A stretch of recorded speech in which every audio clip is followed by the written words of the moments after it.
guys, welcome back to my channel. I hope everyone is doing wicked out there. I'm quite sad, as you could tell already. Exams are back again, and it feels like yesterday that we've just started the academic year, but that dreaded time of year has come back again. Yeah, so I thought I'd be like a nice person and just give you my top 5 tips on how to stay calm and keep your chai during this exam season. Tip number 1, make sure you have enough time to actually revise. There is nothing worse than leaving all your revision to the last minute and trying to cram everything in, and as you're cramming everything in, you're not actually recepting nothing, you're not retaining anything, and it just feels like a big waste of time. There is nothing worse. I think everyone will know their own individual thresholds of when they need to start revising. I like to start as soon as I can because I have a brain like jelly and it just doesn't retain anything.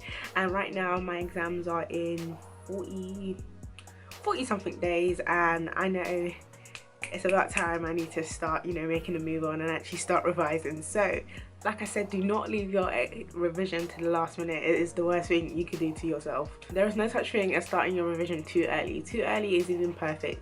That's great. That's what we're aiming for. Tip number 2, make sure you practice and you practice. With all the information that you've learned, I think the best thing you could do is actually do past papers.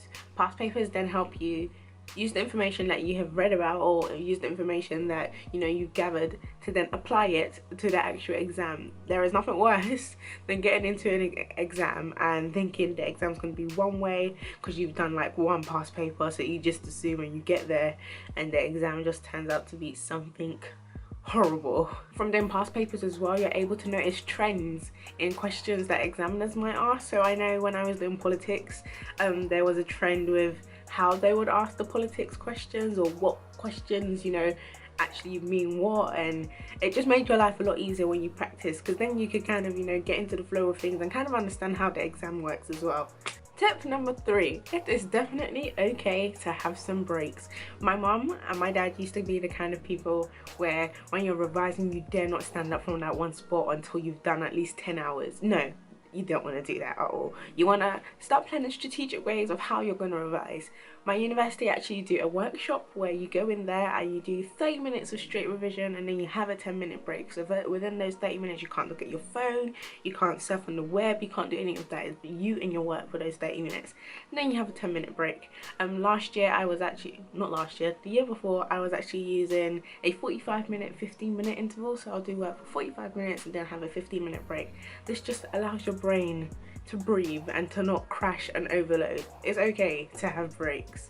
These breaks actually help you be very, very, very organized. So I know if I've got a 45-minute work session, then I know I need to fit something into that work session. So maybe I'm gonna do this part of revision, or I'm gonna do that bit of revision. Like I said, it just helps you get organized. It's not a bad thing either to go talk to your teachers or your seminar leaders or your lecturers even. You never know, they might even give you a hint into what's actually coming up in the exam.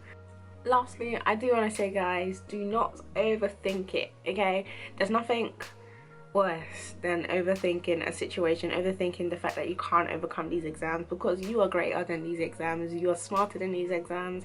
These exams don't test your intelligence. I think they're a very bad way of testing what you've learned throughout the year. I know people that have nerves when they walk into exams and just forget everything. So yeah, don't overthink it. Just do your best and do what you could do, and just make yourself proud. Just push yourself to work a bit harder than what you're used to, and then you'll get the results that you're after. So I hope this video helped you look at exams from a different point of view and helped you to actually de-stress and not become completely overwhelmed by exams.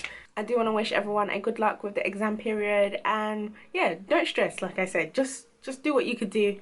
Don't kill yourself. It's just education.